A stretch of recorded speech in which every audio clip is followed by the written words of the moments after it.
بھائی یہ جو عید کی نماز ہے نا، اس کے بارے میں لوگ بہت پوچھ رہے ہیں کہ اگر گورنمنٹ کی طرف سے مسجدوں میں کراؤڈ پر پابندی ہو تو کیا ہم اخپل طریقے سے گھر میں عید کی نماز پڑھ سکتے ہیں؟ گھروں میں عید کی نماز جائز نہیں ہے، نہ جمعہ جائز ہے نہ عید کی نماز جائز ہے، کیونکہ جمعہ اور عید کی نماز کے لیے بیسک شرط جو فقہا بیان کرتے ہیں وہ ہے اذن عام، کھلی اجازت ہو. آپ گھر میں اگر جمعہ پڑھ رہے ہیں دروازہ کھول دیں، سب کو آنے کی اجازت ہے. اور لوگ کہتے ہیں اس کی دلیل کیا ہے؟ بھائی اس کی دلیل یہ کہ جمعہ اور عید یہ شاعر اسلام میں سے ہے، یہ بند کمروں میں نہیں ہوتا. اس سے جمعے اور عید کی ویلیو ختم ہو جاتی ہے. جیسے نبی صلی اللہ علیہ وسلم کے دور میں گاؤں میں کہیں کبھی جمعہ نہیں ہوا. مدینہ کے ارد گرد کے جو گاؤں کے لوگ تھے وہ جمعہ آ کے پڑھتے تھے کہاں؟ مدینہ میں. گاؤں میں نہیں قائم کیا کیونکہ یہ شاعر اسلام میں سے ہے نا. تو اب یہ کیسی اجازت ہے کہ نبی کے دور میں گاؤں کے لوگ شہر میں آ کے پڑھ رہے ہیں اور یہاں شہر کے لوگ اپنے اپنے گھروں میں بند ہو کے پڑھ رہے ہیں؟ تو ہماری رائے یہی ہے، اور حضرت مفتی تقی عثمانی صاحب کا بھی اسی پہ فتویٰ ہے کہ ان لاک ڈاؤن کے حالات میں گھروں میں آپ ظہر پڑھیں گے، جمعے کی نماز نہیں پڑھیں گے، نہ عید کی نماز پڑھیں گے. عید کی نماز وہاں پڑھ سکتے ہیں کہ جہاں پھر لوگوں کو کھلے عام اجازت دے دیں. تو اگر کسی فیکٹری میں یا کسی ایسی جگہ پہ سب کو آپ نے اجازت دے دی بھائی یہاں آئیں، تو وہ پڑھیں، پھر اجازت ہے. تو یہی رائے ہے. اس کے خلاف جو قول ہے ہماری نظر میں وہ ضعیف ہے. بعض لوگوں نے کہا کہ کسی عذر سے اگر لوگوں کو روک دیں تو پھر مجبوری ہے. ابھی ہم جو گھر کا دروازہ بند کر رہے ہیں وہ تو عذر سے. تو بھائی یہ جو فقہا نے کہا ہے نا کہ اذن عام کہ کھلی اجازت ہونی چاہیے، تو کھلی اجازت ختم تو جب ہی ہوگی نا جب کوئی عذر ہوگا. بلا عذر کون لوگوں کو نماز سے روکے گا؟ تو فقہا کا مطلب یہی ہے کہ عذر ہو یا نہ ہو آپ نے لوگوں کو اجازت دینی ہے. یہ جمعے اور عیدین کی شرائط میں سے ہے. تو مسلم ملک کنٹری ہو یا غیر مسلم کنٹری، وہاں پر اس بات کا اہتمام کریں کہ عید کی اگر آپ کو اجازت ملتی ہے تو پھر تو ٹھیک ہے، نہیں ملتی تو گھروں میں پھر عید کی نماز نہیں ہوگی، نہ خطبہ ہوگا. اپنے کوئی نوافل پڑھنا چاہے تو پڑھ سکتا ہے، وہ عید نہیں کہلائے گا. اور کیونکہ ایک شرعی عذر ہے تو وہ اللہ معاف کرنے والا ہے، اور کیا ہے. باقی مسجدوں میں گورنمنٹ نے اگر اجازت دی ہے، بعض لوگ یہ اشکال کرتے ہیں کہ مسجد میں بھی تو ابھی جمعہ جو ہوتا رہا ہے اس میں کھلے عام اجازت نہیں ہے، وہ تو ایک پابندی ہے کہ اتنے لوگ آئیں گے، اس سے زیادہ نہیں آئیں گے. تو کیونکہ گورنمنٹ کا جب کوئی حکم آتا ہے نا تو شریعت پھر یہ کہتی ہے کہ جو اجتہادی اختلافات ہوتے ہیں حکومت کے آرڈر کے آگے وہ منسوخ ہو جاتے ہیں، یعنی منسوخ کی طرح ہو جاتے ہیں. منسوخ تو نہیں کہہ سکتے یہاں پہ، یعنی وہ کالعدم ہوتے ہیں. تو گورنمنٹ نے چونکہ مسجد میں نماز پڑھنے کی اجازت دی ہے تو اگر اس میں اذن عام نہ بھی ہو تو حکومت کی پرمیشن کی وجہ سے وہ کیا ہو جائے گی؟ جائز ہو جائے گی. اس پہ تمام فقہا کا اتفاق ہے کہ اس طرح کی جتنی بھی شرطیں ہوتی ہیں وہ حکومت کے فیصلے کی وجہ سے کیا ہو جاتی ہیں؟ کالعدم. جیسے چاند کا مسئلہ ہے نا، چاند کا مسئلہ سعودی عرب میں کچھ اور ہے، ہمارے یہاں ان کا سسٹم ہی الگ ہے، ہمارا سسٹم بھی الگ ہے، ہم اس سسٹم کو نہیں مانتے. لیکن سعودی عرب میں جب ہم جائیں گے تو وہاں کی گورنمنٹ ہمارے سسٹم کے حساب سے فیصلہ نہیں کرتی، وہ اخپل طریقے سے کرتی ہے. تو جیسے بھی کرتی ہے لیکن سعودی حکومت میں وہ کیا ہو جائے گا؟ نافذ. کیونکہ حکم حاکم جو ہے نا شریعت میں اس کی ایک ویلیو ہے، ورنہ ہر آدمی اخپل طریقے سے ہی چلتا رہے گا تو یہ تو تباہی بربادی ہو جائے گی نا. تو اس لیے وہاں ہم کہتے ہیں کہ جب گورنمنٹ نے ایک لا پاس کر دیا، فیصلہ کر دیا، تو جب گورنمنٹ کہے گی عید ہے تو عید ہے، جب کہے گی بقرہ عید ہے تو کیا ہے؟ بقرہ عید ہے. یہاں ہماری گورنمنٹ نے کیونکہ ہلال کمیٹی بنائی ہوئی ہے، اس کے اتھارٹی کا حق حاصل ہے، تو وہ جب فیصلہ کرے گی تو کیا ہوگا؟ ابھی دیکھو نا 4-5 سال پہلے ہم نے بتا دیا تھا کہ 30 روزے مکمل ہوں گے. 5-6 سال پرانی بات ہے، بلکہ اس سے بھی زیادہ. فلکیات والے کہہ رہے تھے چاند کہیں بھی نظر نہیں آئے گا، 30 روزے پکے ڈھکے.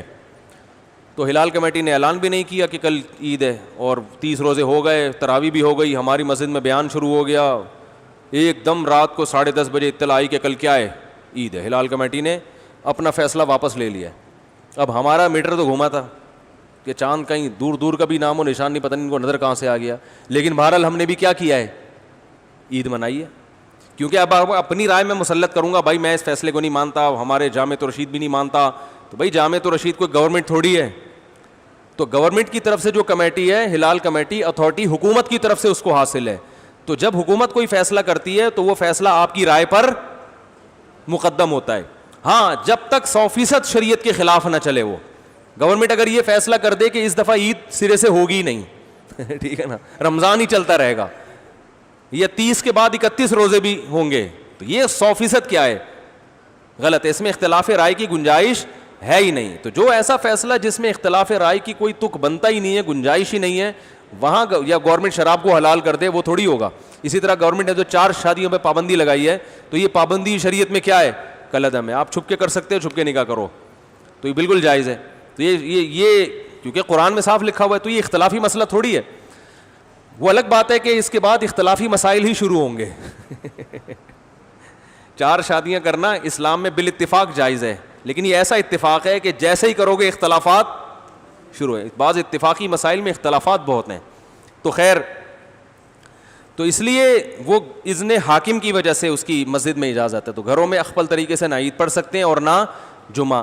ایک آخری بات یہ کہ اگر کسی عالم کی رائے ہو کہ نہیں پڑھنی چاہیے تو آپ اس کی رائے کو فالو کریں, مگر پھر تان و تشنیع نہ کریں کہ کلپ بنا کے ادھر میرا کلپ لگا دیا, ادھر دوسرے مولانا صاحب کی یہ کچھ اور کہہ رہے ہیں وہ کچھ اور کہہ رہے ہیں. اس سے پھڈے بازی کے علاوہ کچھ بھی حاصل نہیں ہوتا. بھائی ہمارے یہ دلائل ہیں, اور مفتی اعظم حضرت مفتی تقی عثمانی صاحب وہ بہت بڑے محقق ہیں, ان کی بھی یہ رائے ہے. تو دلائل کے ان کی تو ایک اور بھی دلیل انہوں نے دی ہے کہ اگر اس طرح سے لوگوں کو جمعے کی اور عید کی اجازت دے دی جائے تو جمعہ اور عید کی ویلیو لوگوں کی نظر میں ختم. آئندہ جب کراؤڈ پہ پابندی جب ہٹے گی نا تو بھی جس کو جمعہ لیٹ ہو رہا ہوگا وہ کہ بیگم کو کہے گا بیگم اپنے ماموں کو بلا لو, چچا کو بلا لو, ادھر ہی جمعہ پڑھ لیتے ہیں. اس کا یعنی سیاسی نقصان بھی ہے, سمجھ رہے ہیں نا. جمعہ پڑھنے میں ذرا تاخیر ہو رہی ہے تو چلو یار ادھر 2-4 بچوں کو کھڑا کیا, خطبہ یاد کرنا کون سا مشکل ہے, دیکھ کے پڑھ لیں گے خطبہ. تو جمعے کی ویلیو بھی ختم ہو جائے گی اس سے, جو جمعے کا ایک بنیادی مقصد ہے کہ کراؤڈ ہو. ویسے ہی 1.5 اینٹ کی مسجدیں ہمارے ہاں ہول سیل کے حساب سے بن رہی ہیں. تو جب اس طرح ہر گھر میں شروع ہو جائے گا تو وہ بھی ہوگا کہ یار آج تھوڑا لیٹ ہو گئے. شروع میں تو یہ ہوگا کہ آج تھوڑا لیٹ ہو گئے تو ہم گھر میں ہی پڑھ لیں گے. اس کے بعد یہ ہوگا کہ لیٹ نہیں بھی ہوں تو ہم جب گھر میں ہو رہا ہے تو یہ مولانا صاحب کی تقریر جا کے کیوں سنیں, ان کے منہ سے خطبہ کیوں سنیں. ویسے بھی مولانا صاحب سے مسجد میں نمازیوں کو اختلافات تو ہوتے ہیں نا, ابھی تو مجبور ہیں کہ یار جیسے مرضی ہیں جمعہ پڑھنا ہے, جا کے کیا کریں, بعد میں جا کے جو مرضی کر لیں. لیکن جب ذرا سے اختلاف ہوں گے, مولانا صاحب ہر جمعے میں 4 شادیوں پہ بات کرتے ہیں, لہذا ہم اپنا جمعہ الگ پڑھائیں گے, تو یہ شروع ہو جائے گا حساب کتاب. ٹھیک ہے نا, ذرا سے اختلاف پہ. ابھی پابندی ہے بھائی, نہیں ہو سکتا, جس نے آنا ہے مسجد آئے, نہیں تو بس ختم. تو یہ مفتی تقی عثمانی صاحب دامت برکاتہم کی رائے یہ ہے کہ یہ سیاستاً بھی کیا ہے, نقصان دہ ہے. لیکن پھر بھی اگر کسی عالم کی رائے ہے, وہ مصر ہیں کہ نہیں گھر میں, تو کوئی ان عالم کو فالو کرتا ہے تو ٹھیک ہے. لیکن ایک تو علماء کا احترام کریں, ایک دوسرے پہ کیچڑ نہ اچھالیں. اگر کوئی عالم یہ کہتے ہیں نہیں گھر میں عید پڑھ سکتے ہیں, جمعہ پڑھ سکتے ہیں, تو بہرحال وہ عالم ہے تو قابل احترام ہے. آپ ان کی رائے سے اگر اختلاف کرتے ہیں تو بھی قابل احترام, اتفاق کرتے ہیں تو بھی قابل احترام. یہ اتنا بڑا مسئلہ نہیں ہے گھر میں جمعہ یا نہ ہونا یا ہونا, لیکن علماء کی شان میں گستاخیاں یا بد کلامیاں یا یہ اس طرح کی چیزیں یہ زیادہ ہیڈیک ہے, تو یہ صحیح نہیں ہے. اللہ تعالیٰ سمجھنے کی عمل کی توفیق عطا فرمائے.